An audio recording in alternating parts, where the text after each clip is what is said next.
नमस्कार। प्रादेशिक समाचार के साथ मैं पूनम करकेट्टा। पहले मुख्य समाचार।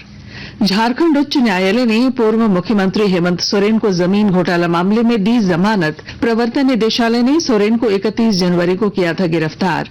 राष्ट्रपति के अभिभाषण पर धन्यवाद प्रस्ताव पर आज संसद के दोनों सदनों में हंगामे के कारण लोकसभा सोमवार तक हुई स्थगित।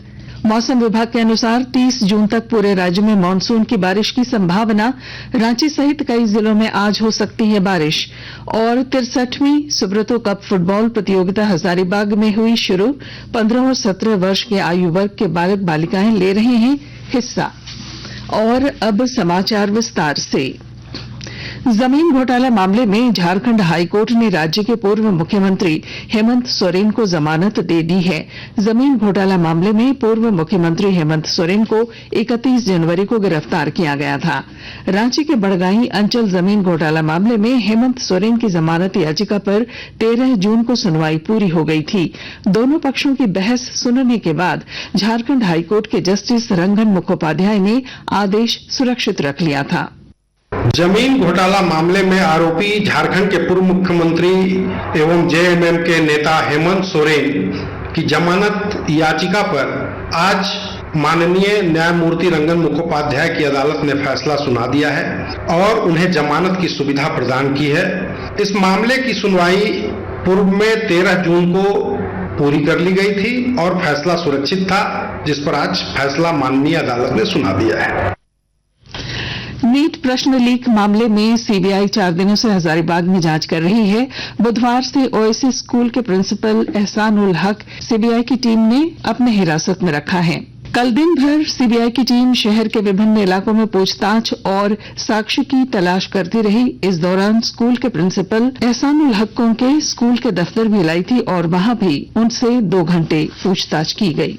आज दिन के 12 बजे के बाद लोकसभा की कार्यवाही दोबारा शुरू होते ही विपक्ष ने फिर नीट मुद्दे पर हंगामा शुरू कर दिया। इस कारण लोकसभा की कार्यवाही फिर बाधित हुई। इसके बाद लोकसभा स्पीकर ओम बिड़ला ने सदन की कार्यवाही सोमवार की सुबह 11 बजे तक के लिए स्थगित करने की घोषणा कर दी। इससे पहले आज लोकसभा की कार्यवाही शुरू होते ही विपक्ष के नेता राहुल गांधी ने सदन में नीट का मुद्दा उठाते हुए उस पर चर्चा की मांग की। हंगामे के कारण स्पीकर ओम बिड़ला ने सदन की कार्यवाही दोपहर 12 बजे तक के लिए स्थगित कर दी थी और फिर सोमवार की सुबह 11 बजे तक के लिए इसे स्थगित करना पड़ा।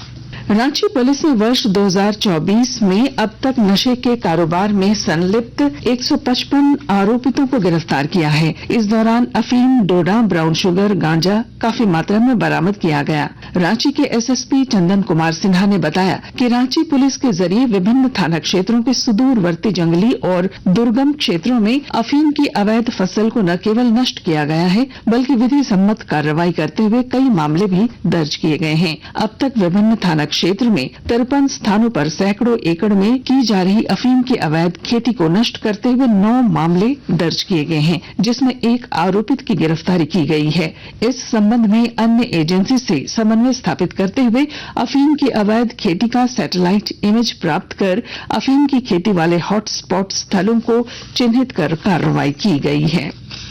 मनी लॉन्ड्रिंग के आरोप में गिरफ्तार संजीव लाल और जहांगीर खान की संपत्ति जब्त की जाएगी। इस संबंध में आदेश जल्द जारी किया जाएगा। ईडी की ओर से इस संबंध में आवश्यक कानूनी प्रक्रिया को अंतिम रूप दिया जा रहा है। संजीव लाल और जहांगीर की गिरफ्तारी के बाद ईडी ने मनी लॉन्ड्रिंग के सहारे खरीदी गई दोनों की संपत्ति को चिन्हित कर लिया है। संजीव लाल पूर्व मंत्री आलमगीर आलम के निजी सहायक थे। गढ़वा जिले में दीनदयाल उपाध्याय ग्रामीण कौशल योजना के तहत युवाओं को स्वरोजगार के लिए प्रेरित और उनकी रुचि के अनुसार प्रशिक्षण देकर उन्हें स्वावलंबी बनाया जा रहा है। विस्तृत ब्यौरा दे रहे हैं हमारे संवाददाता। दीनदयाल उपाध्याय ग्रामीण कौशल योजना गांव के बेरोजगार युवक युवतियों को स्वरोजगार देने के लिए चलाया जा रहा है। इसमें रुचि के अनुसार युवाओं को उनके ट्रेड में कौशल प्रशिक्षण दिया जा रहा है। जिला कार्यक्रम प्रबंधक कार्यालय द्वारा सिलाई कटाई, सहायक नर्स, इलेक्ट्रीशियन, कंप्यूटर ऑपरेटर, गोदाम परिचालक जैसे विभिन्न ट्रेडों के लिए युवाओं का चयन किया जा रहा है। इसके पश्चात चयनित युवाओं को रांची, पटना, धनबाद, रायपुर आदि में स्थित प्रशिक्षण केंद्रों में भेजकर उनको निःशुल्क रूप से जरूरत के अनुसार सरकार इस रोजगार शुरू करने के लिए युवाओं को अल्प ब्याज पर बैंकों द्वारा ऋण भी उपलब्ध कराए जा रहे हैं। सिर्फ जून महीने में गढ़वा जिले के विभिन्न प्रखंडों को मिलाकर 44 युवक युवतियों को कौशल विकास का प्रशिक्षण लेने के लिए बाहर भेजा गया है। विनोद कुमार पाठक, आकाशवाणी समाचार, गढ़वा। आकाशवाणी के ताजा तरीन समाचारों के लिए आप हमारी वेबसाइट newsonair.gov.in पर लॉग ऑन कर सकते हैं। ताजा समाचार X handle @AIR news alerts और Facebook page All India Radio news पर भी उपलब्ध है। आप प्रादेशिक समाचार एकांश के X handle @AIR news _Ranchi और फेसबुक, इंस्टाग्राम पेज तथा YouTube channel AIR news Ranchi पर भी हमारे बुलेटिन सुन सकते हैं। प्रादेशिक समाचार आप आकाशवाणी रांची से सुन रहे हैं। मौसम विभाग के अनुसार पिछले कुछ हफ्ते से कमजोर पड़ा मानसून एक बार फिर सक्रिय हो गया है। 30 जून तक पूरे झारखंड में मानसून के बादल छाने और बारिश होने की उम्मीद है। बंगाल की खाड़ी में निम्न दबाव वाला क्षेत्र बना है। वहीं एक साइक्लोनिक सर्कुलेशन मध्य प्रदेश, छत्तीसगढ़, पश्चिम बंगाल होते हुए झारखंड और बिहार की ओर बढ़ रहा है। रांची स्थित मौसम विज्ञान केंद्र के अनुसार बंगाल की खाड़ी में हलचल होने और साइक्लोनिक सर्कुलेशन के तेजी से बढ़ने के कारण अगले 1-2 दिनों में झारखंड में मानसून की बारिश होने की संभावना है। आज रांची सहित राज्य के कुछ जिलों में गुमला, खूंटी, लोहरदगा, रामगढ़, सरायकेला, पश्चिमी सिंहभूम, पूर्वी सिंहभूम में हल्के से मध्यम दर्जे की बारिश की संभावना है। प्रधानमंत्री नरेंद्र मोदी 30 जून को सुबह 11 बजे आकाशवाणी पर मन की बात कार्यक्रम में देश विदेश के लोगों के साथ अपने विचार साझा करेंगे। इस मासिक रेडियो कार्यक्रम की यह 111वीं कड़ी होगी। श्री मोदी के लगातार तीसरी बार प्रधानमंत्री पद संभालने के बाद मन की बात का ये पहला कार्यक्रम होगा। इसे आकाशवाणी के सभी नेटवर्क, AIR न्यूज वेबसाइट और news on AIR mobile app पर भी प्रसारित किया जाएगा। आकाशवाणी समाचार, दूरदर्शन समाचार, प्रधानमंत्री कार्यालय और सूचना तथा प्रसारण मंत्रालय के YouTube चैनलों पर भी इसकी लाइव स्ट्रीमिंग की जाएगी।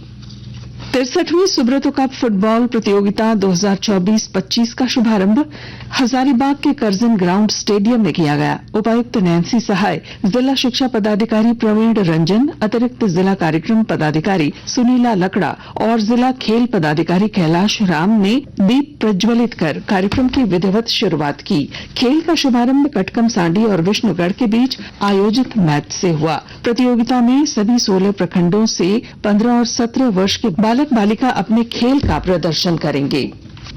देवघर में वर्ष 2025 तक टीबी मुक्त भारत बनाने के उद्देश्य से राष्ट्रीय यक्ष्मा उन्मूलन कार्यक्रम के तहत जिले में सक्रिय यक्ष्मा रोगी खोज अभियान चलाया जा रहा है। स्वास्थ्य विभाग की टीम घर घर जाकर संभावित टीबी मरीजों की खोज लक्षण के अनुसार कर रही है। इसके साथ ही संभावित रोगियों की टीबी की जांच की जा रही है। जिले में संचालित ACF अभियान की जांच को लेकर स्टेट की 2 सदस्यीय टीम देवघर पहुंची है। डॉक्टर उषा ठाकुर को हिंदी साहित्य के विकास में उनके उल्लेखनीय योगदान के लिए 12वां विश्व हिंदी सम्मान प्रदान किया गया है। नेपाल में भारतीय दूतावास की ओर से आयोजित हिंदी संवाद कार्यक्रम में उन्हें ये पुरस्कार दिया गया। और अब बुलेटिन के आखिर में मुख्य समाचार एक बार फिर। झारखंड उच्च न्यायालय ने पूर्व मुख्यमंत्री हेमंत सोरेन को जमीन घोटाला मामले में दी जमानत। प्रवर्तन निदेशालय ने सोरेन को 31 जनवरी को किया था गिरफ्तार। राष्ट्रपति के अभिभाषण पर धन्यवाद प्रस्ताव पर आज संसद के दोनों सदनों में चर्चा। हंगामे के कारण लोकसभा सोमवार तक हुई स्थगित। मौसम विभाग के अनुसार 30 जून तक पूरे राज्य में मानसून की बारिश की संभावना। रांची सहित कई जिलों में आज हो सकती है बारिश। और 63वीं सुब्रतो कप फुटबॉल प्रतियोगिता हजारीबाग में हुई शुरू। 15 और 17 वर्ष के आयु वर्ग के बालक बालिकाएं ले रहे हैं इसमें हिस्सा। और इसके साथ ही आकाशवाणी रांची से प्रादेशिक समाचार का ये बुलेटिन समाप्त हुआ। नमस्कार।